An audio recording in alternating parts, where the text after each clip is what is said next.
Oi, gente! Bem-vindo de volta ao canal. Quero trazer uma reflexão hoje de como os desejos funcionam. Mas o desejo a que me refiro aqui é o desejo de quando a gente almeja planos, de quando você faz planos, de quando a gente coloca metas, né, que a gente deseja ali ao longo da nossa vida, uma meta curta, uma meta a médio prazo, enfim. Aquele desejo que a gente nutre ali no coração, seja de fazer uma faculdade, alcançar um determinado trabalho, constituir uma família, ter filhos, enfim. Esse é o tipo de desejo que eu quero trazer aqui no vídeo. Mas antes da gente falar sobre como esses desejos funcionam, propriamente dito, eu queria trazer uma reflexão análoga, que é sobre como a gente planeja a nossa vida no físico, né? Nossa vida física aqui. Quando eu engravidei do meu filho mais velho, eu já tinha 5 anos de casada com meu esposo, e eu lembro que eu tava grávida dele e já tava pensando assim, meu Deus, queria tanto poder pagar uma escola para ele, a gente se preocupa tanto, né, com essa questão da saúde, da educação, a questão da segurança, são pontos importantes, prioritários pra gente aqui em casa. E aí eu comecei a planejar, buscar meios de que, nesse momento em que eu engravidei, a gente ainda pagava, o apartamento era financiado, então a gente ainda pagava as prestações. E aí eu coloquei na cabeça, assim, né, fazendo as contas, falei, bom, não vai dar para pagar a prestação junto com a escola, né? Como a escola é algo que a gente queria priorizar, se fosse possível ali, né, dentro das nossas possibilidades. Aí eu comecei a fazer conta e a partir daí conversei, né, com o Marcelo. Desde então, os nossos esforços ali foram focados nesse plano que eu tinha colocado para dali 8 anos, né? É, a gente optou por continuar, a gente já tinha um carrinho ali popular, optamos por continuar com um carro só. Nós dois trabalhávamos fora, cada um para um lado da cidade, enfim, a gente mora em Guarulhos, os dois trabalhavam em São Paulo naquela época, então bairros relativamente distantes, mas enfim, anotamos, começamos a nos comportar de acordo com, com passos que contribuíssem, que fizessem a gente chegar um pouquinho mais perto da nossa meta a cada dia, para que naquele momento, dali a alguns anos, a gente tivesse condição de fazer o que a gente tinha em mente, né, o que a gente tinha planejado. Então, nesse aspecto eu considero muito importante essa questão da gente planejar, né, colocar a meta não para se cobrar, mas para ter um horizonte, né. E assim aconteceu. Então a gente reduziu o gasto, a gente reduziu passeio de férias, todo o dinheiro que entrava extra, né, para nós, final de ano, ali 13º, férias, época do imposto de renda, e assim foi. E tanto que, graças a Deus, aos esforços que a gente, né, fez e as oportunidades que foram dadas pra gente nesse meio do caminho, a gente conseguiu, até a idade escolar do meu mais velho, já ter quitado o apartamento pra gente conseguir começar a pagar a escola. Bom, por que eu trouxe esse exemplo? Porque da mesma forma funciona com as metas que a gente tem para o nosso mental, para o nosso emocional, para o nosso espiritual que seja. Então, só que a gente não tem essa sabedoria, esse conhecimento, porque não fomos ensinados dessa forma. Então, como eu vejo, né, eu já vi isso acontecer algumas vezes na minha vida e já vi também em pessoas que eu atendo me trazerem, a gente chegar, né, nesse relato ali depois de um tempo, nesse resultado. Eu fiz aniversário esses dias e sempre, né, esse finalzinho, os dias, as semanas anteriores ao aniversário, é um encerramento de ciclo dentro do que eu acredito. Então, é um momento de muita reflexão, é um momento de balanço, né, de como foi nosso último ano, do quão perto ou distante eu ainda estou de algumas metas que eu estabeleci, enfim. E nesse momento de reflexão, eu estabeleci uma meta profissional para mim, para esse próximo ciclo que vem agora.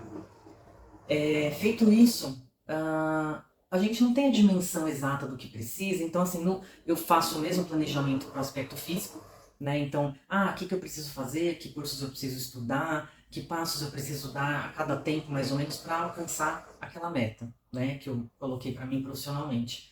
Mas em paralelo, a gente tem um conjunto de ferramentas, né, que a gente precisa ter também para o nosso emocional, para o nosso mental. né? Nós somos um conjunto. Eu trago aqui, defendo aqui o ser humano como um ser integral. Por isso que vira e mexe eu trago algum vídeo sobre espiritualidade, sobre, né, o trabalho mental e emocional. E tem gente fazendo obra aqui em cima.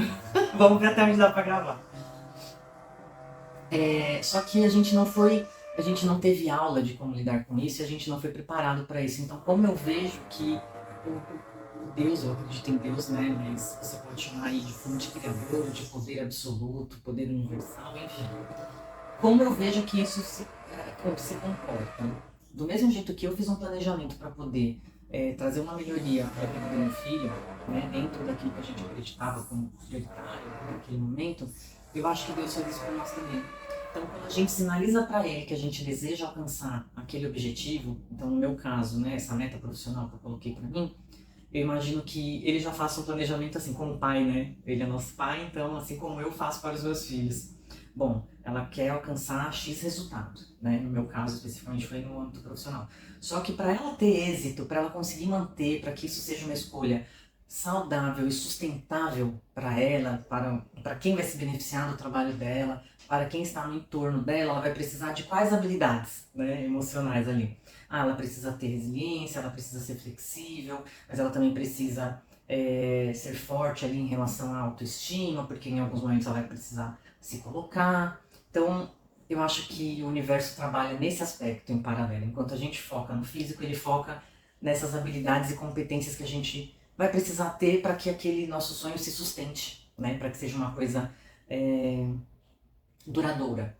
E aí, como é que a gente aprende a fazer conta, né? Na escola, a gente aprende praticando, recebendo os desafios, né? Que quando a gente ainda não sabe aquele conteúdo, é difícil resolver aquela determinada conta, mas que ao praticar você vai ficando ali escolado, né? Aquilo que era difícil vai se tornando fácil. Então, eu senti isso comigo. Então, a partir do momento que eu decidi isso, o universo se movimenta para colocar coisas no meu caminho que favoreçam o meu aprendizado daquelas matérias, daquelas competências, habilidades que eu preciso estar craque no momento em que eu alcançar, no momento em que eu tiver êxito ali na meta que eu estabeleci para mim, entende? Então, por isso que as coisas vêm acompanhadas de desafios. Não acredito que isso venha à toa. A disciplina pra gente hoje em dia é um desafio. Fazer coisas que são chatas, né? Não é todo mundo que gosta de ler, por exemplo, ou de estudar. Então, isso é desafiador para algumas pessoas e tá tudo bem. Mas se você consegue aprender, se disciplinar para levar adiante aquele estudo, né? Com disciplina, com comprometimento, com determinação, apesar da vontade do contrário, de ficar de boa assistindo um filme, um seriado, enfim, relaxando, descansando, ao invés de dedicar o seu tempo para aquilo, quando você consegue fazer esse movimento, eu acho que 50% do caminho já está alcançado ali para você ter êxito, porque eu acho que esses desafios eles não vêm à toa, né? E eu não estou dizendo aqui em nenhum momento que desafio seja fácil, o nome já diz, é um desafio, né? Mas a perspectiva, né, o ponto, o local a partir de onde eu olho para aquilo é que eu acho que faz a diferença. Então a gente tem uma postura menos de briga com a vida, com as coisas que se apresentam, sabe? E mais de curiosidade. Eu tô lendo um livro maravilhoso, inclusive, assim que eu terminar, eu pretendo fazer um vídeo sobre ele também, que é Uma Vida Bem Vivida, da doutora Gladys. Ela é centenária, médica maravilhosa, ela que trouxe esse termo, eles chamam ela de a mãe da medicina holística. Ela que começou a ter um olhar integrativo, né, pro ser humano. Ela é americana e, enfim, conta toda a trajetória ali. E ela fala muito sobre isso. Ela fala, gente, não é que o desafio é desafiador, né? O nome já diz. Mas é a postura que a gente tem diante dessas situações que vai tirar uma parte desse peso, né? Da situação, do problema ali em si, que é possível ser tirado, claro, né? Ou dificultar ainda mais. É o nosso ponto de vista. Então, enfim, o que eu quis trazer aqui, a reflexão é no sentido de a gente tomar decisões, a gente colocar metas, não é uma coisa simples, porque você está saindo da sua zona de conforto. Então, a gente precisa tomar essas decisões preparado de uma certa forma para o que vem de imprevisto, sabendo que você vai ser desafiado de muitas formas, mas que para a gente não perder de vista o resultado final que a gente está buscando, sabe? Eu acho que isso é transformador e muitas vezes vai trazer a força que a gente precisa para não desistir.